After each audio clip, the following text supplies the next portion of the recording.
Bonjour, bienvenue. Alors, aujourd'hui, on va parler un peu de droit administratif. Donc, on va continuer notre série sur les sources du droit administratif. Donc, la dernière fois, nous étions quittés sur la présentation des principales sources du droit administratif, à savoir la pyramide des normes. Donc, on avait dit qu'au sommet de cette pyramide, il y avait la Constitution, donc avec le bloc de constitutionnalité, et qu'en dessous, on avait le bloc de conventionnalité. Après venait le bloc pardon, de l'égalité, et enfin le bloc réglementaire. Donc aujourd'hui, on va on va continuer sur ce sujet, mais en parlant du juge administratif et de la Constitution. Donc, euh, normalement, l'administration devrait toujours respecter la Constitution, donc dans l'édiction de ses actes. Et la Constitution, comme on vient de le rappeler, c'est l'acte juridique suprême. Cependant, la théorie dite de la loi écran fait que ce n'est pas toujours le cas. Donc, il faut distinguer deux hypothèses. Premièrement, lorsqu'il y a une loi qui s'interpose entre l'acte administratif et la Constitution, ce qui fait que le juge administratif ne peut confronter directement l'acte administratif concerné à la Constitution.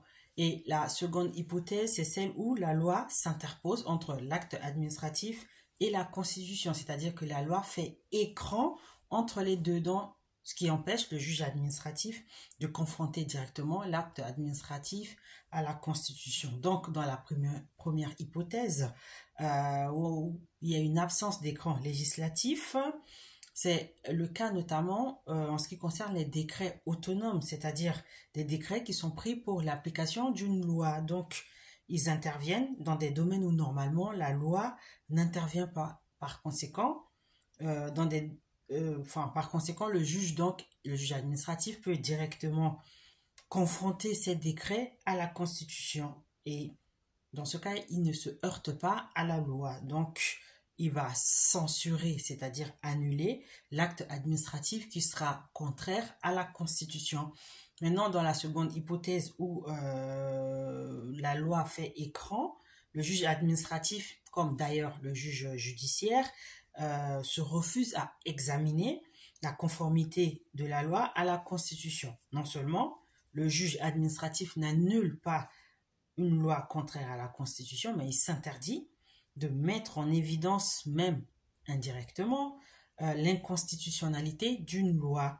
Donc, si un acte administratif est conforme à une loi, qui elle-même est non conforme à la Constitution, l'acte administratif est obligatoirement non conforme à la Constitution.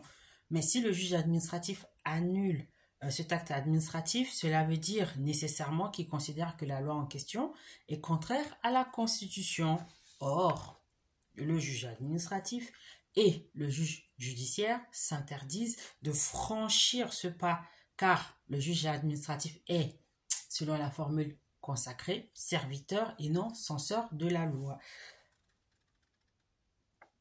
Le juge administratif va tout de même jusqu'à annuler l'acte administratif qui a méconnu la loi inconstitutionnelle dans le but d'être conforme à la Constitution.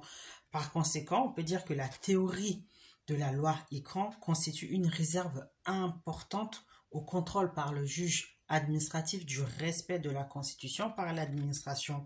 En effet, dans une décision du 8 décembre 1995, mouvement de défense des automobilistes, le Conseil d'État a jugé que dès lors que le pouvoir de l'administration de réduire le nombre de points affectés au permis de conduire en cas d'infraction résulte d'une loi dont justement le Conseil d'État ne saurait apprécier l'inconstitutionnalité, le requérant ne saurait utilement soutenir que l'exercice de cette compétence par l'autorité administrative méconnaîtrait la Déclaration des droits de l'homme et du citoyen de 1789. Cela signifie simplement qu'un individu ne peut pas invoquer la Déclaration des droits de l'homme et du citoyen pour contester suppression de l'autorité de l'État en ce qui concerne le nombre de points affectés à un permis de conduire. Voilà, c'était juste un petit point sur la théorie de la loi écran et le rapport du juge administratif à la Constitution. On se retrouve bientôt pour d'autres aventures en droit administratif. Bye bye.